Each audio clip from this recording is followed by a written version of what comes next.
Hello friends, बरायबाय Bodo Job Info official YouTube channel आसा खालामो नोंथांमोना गासिबो मोजाङै दङ। दा लोगोफोर मोननै जब्सनि आपडेट लाबोदों। बेनो जाबाय ग्रेड 3 आरो मोनसेया जाहैबाय ग्रेड 4 हिसाबै। स' क्लास 8 निफ्राय नोंथांमोना एलिजिबल जायोबा एप्लाइ खालामनो हागोन।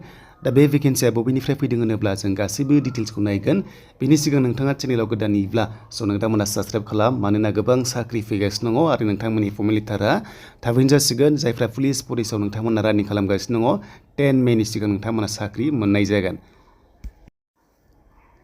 स' बिदिब्ला जों फैबाय अफिसियेल वेबसाइटआव एन्ड बे अफिसियेल वेबसाइटआ जाबाय धुबरी डिस्ट्रिक्ट जुडिसियारि अफिसनिफ्राय फैदों भेकेन्सिया दा ग्रेड 4 हिसाबै दा बेयाव सोर साबेसे एलिजिबल जायो बे पिअन पस्टआव जों बेखौ नायनोब्ला बे क्लिकआव थुनाय लोगो लोगो अफिसियेल नटिफिकेसन नोंथांमोना बेयाव नायनो हागोन। स' बिदिब्ला जों बेयाव डाउनलड खालामखानाय दङ दा बेखौ जों नायनोसै। स' नोंथांमोना भिडिअखौ हानायसेबां शेयार खालाम जाहाथे बयबो नायनानै एप्लाइखौ खालामना लानो हायो। दा लोगोफोर बे पस्टआ जाबाय आनरिजार्भ गासिबो कास्टआ अल आसाम केन्डिडेट्स बेयाव एलिजिबल जायो। स' नोंथांमोननि सेलेरियाबो जोबोर मोजां 12,000 जागायनानै 52,000 जायो प्लास ग्रेड पे थाबावो एन्ड बेनिफ्राय क्वालिफिकेसन अके। स' लोगोफोर क्वालिफिकेसन बेसेबां नांगौ दानि पिअन पस्टआव होनोब्ला स' लोगोफोर बे जाबाय क्लास 8 पास मिनिमाम जुदि गाहायसिन फरायनाया क्लास 8 पासल'बा क्लास 8 पास 9 पास नोंथांमोना हाजोबगोन एन्ड बेनिफ्राय आफ्टर नोंथांमोनाहाय क्लास 10 पाससिमल' हायो अके। स' बेनिफ्राय 10 पासनि बाराया बेयाव नोंथांमोना हानाय नङा एबा HSLC पासआ बेयाव हानाय नङा। स' बेखायनो क्लास 8 पासनिफ्राय 10 पाससिमल' नोंथांमोना बे पस्टआव एप्लाइखौ खालामनानै लानो हागोन।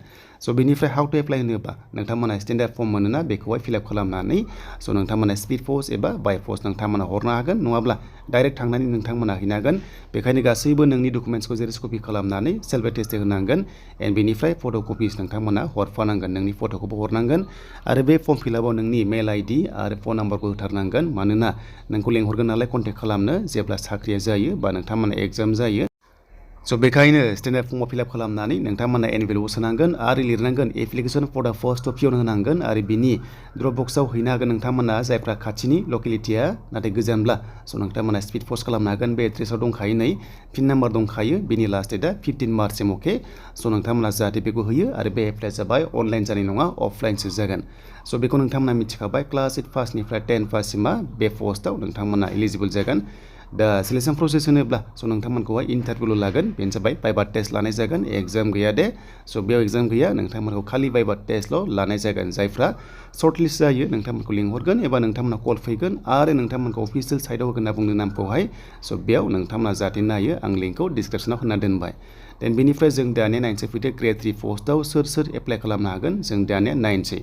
स' बेनिफ्राय आसाम फरेस्टआव जायफ्रा रानिं खालामगासिनो दङ नोंथांमोननि फर्मेलिटियाहाय थाबैनो मोनगोन आरो एग्जाम थाबैनो जागोन। स' बिदिब्ला जों फैबाय दानिया ग्रेड 3 लेभेलाव आरो बे ग्रेड 3 पस्टआ जाबाय मण्डल।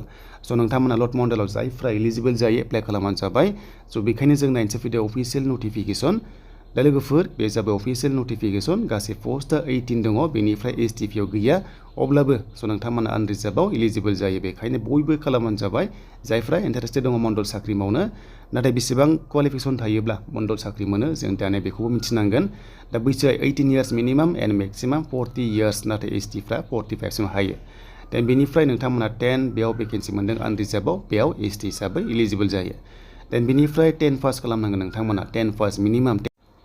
स' बेनिफ्राय मोनसे डिप्ल'मा दङ बे जाबाय 6 मान्थ्स मोनसे RCCC दङ बेखौ कर्सखौ लानांगौ डिप्ल'मा लानांगौ जायफ्रानोखि मण्डल साख्रि मावो बेखौ लाबासो स' नोंथांमोना दानिया एलिजिबल जायो डिप्ल'मा लाथारनांगौ जेरै टेट होनोब्ला नोंथांमोना डिप्ल'मा थानांगौ थिग बेबादिनो दानिया मण्डल साख्रि मावनोबा 6 मान्थ्स मोनसे गुवाहाटियाव कर्स दङ बेखौ लाहैनांगौ अब्लासो नोंथांमोना हायो। बेनि लास्ट डेटआ नोंथांमोना 12 मार्चसिम थागोन दा एप्लाइ सोलिगासिनो अनलाइन स' नोंथांमोना अनलाइन खालामनांगोन।